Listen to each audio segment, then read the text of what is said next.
സുഹൃത്തുക്കളെ, ഇന്നലെ ഒരു നാറി എൻ്റെ കുടുംബ ഫോട്ടോ ഈ ഫോട്ടോ ഷെയർ ചെയ്തിട്ട് ചോദിക്കണം, മതം വിട്ടതല്ലേ പിന്നെ എന്തിനാണ് നാല് കെട്ടുന്നത്, മറ്റത് മറിച്ചതെന്ന്. ഇടേ, ഇന്ത്യ ഭരിക്കുന്നത് മമ്മതൊന്നുമല്ല. ഇപ്പോൾ ഇന്ത്യയിൽ ഒരു മുസ്ലിമായിട്ട് ജനിച്ചാൽ അയാൾക്ക് നാല് കെട്ടാം. ഇപ്പോൾ ഇന്ത്യൻ നിയമം അനുസരിച്ച് അത് എനിക്ക് ചെയ്യാൻ പറ്റുന്ന കാര്യമാണ്. ഇന്ത്യൻ നിയമം അനുസരിച്ച് ഞാൻ തെറ്റൊന്നും ചെയ്യുന്നില്ല. ഞാൻ മതം വിട്ടോ മതം വിടാതിരിക്കോ മതം അനുസരിച്ച് ജീവിക്കുക, അതൊക്കെ എൻ്റെ ഇഷ്ടമാണ്. ഇപ്പോൾ കന്യാസ്ത്രീ ഞാൻ വിവാഹം കഴിച്ചിട്ടില്ല, അവരുമായിട്ട് ലിവിങ് ടുഗദറാണ്. അവരെന്നോട് ഒരു ആഗ്രഹം പറഞ്ഞപ്പോൾ ഞാൻ പറഞ്ഞു ഓക്കെ, കുഴപ്പമൊന്നുമില്ല. ഇപ്പോൾ മുസ്ലിങ്ങൾ മുഹമ്മദ് 11 ഭാര്യമാരും അടിമകളായിട്ട് ജീവിച്ചിട്ടില്ലേ? എനിക്കെന്താ നാല് കെട്ടിയാൽ? സൂറത്ത് നിസായിൽ അനുവദിച്ച് തരുന്ന സാധനമല്ലേ.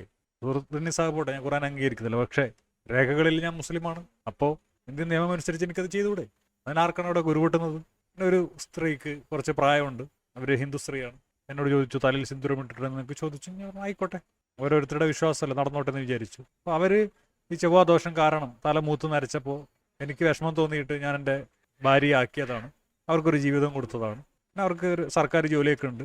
അപ്പോൾ നമുക്ക് പിന്നെ ഇങ്ങോട്ട് സഹായമാവും എന്നല്ലാതെ അങ്ങോട്ട് കൊടുക്കേണ്ട ബാധ്യത ഒന്നും വരില്ല. അപ്പം അങ്ങനെ ഞാൻ അവരുടെ കൂടെ കൂട്ടി. പിന്നെ ഒന്ന് ചെറിയ പ്രായം പോലെ നിങ്ങൾക്ക് 9 വയസ്സൊക്കെ തോന്നിക്കും. ശരിക്കും അവരുടെ പ്രായം 18 വർഷവും ഒരു ദിവസമാണ്. അത് ഞാൻ വില്ലേജ് ഓഫീസിൽ പോയിട്ട് വില്ലേജ് ഓഫീസർക്ക് 2300 രൂപയും 25 പൈസയും കൊടുത്ത് അഡ്ജസ്റ്റ് ചെയ്ത് ഉണ്ടാക്കിയ രേഖയാണ്. അപ്പോൾ അതൊന്നും കുഴപ്പമില്ല. അപ്പോൾ നിങ്ങൾ മതം വിടുക, മതനിയമങ്ങൾ ഉപയോഗപ്പെടുത്തുക, മതക്കാരും ഉപയോഗപ്പെടുത്തുക. സ്ത്രീധനം എന്നുള്ള ദുരാചാരം കാരണം സഭകൾ മുതലെടുത്ത് കന്യാസ്ത്രീകളെ ഉണ്ടാക്കുന്നു. ആ കന്യാസ്ത്രീകൾക്ക് പല ആഗ്രഹങ്ങളുണ്ടാകും. അത് ഞാൻ മുതലെടുത്തു എന്നുള്ളൂ. ഇതിലെനിക്ക് യാതൊരു കുറ്റബോധവും യാതൊരു നാണക്കേടുമില്ല. ആർക്കെങ്കിലും എന്തെങ്കിലും കുഴപ്പം തോന്നുന്നുണ്ടെങ്കിൽ പോയിട്ട് കേസ് കൊടുക്കുക.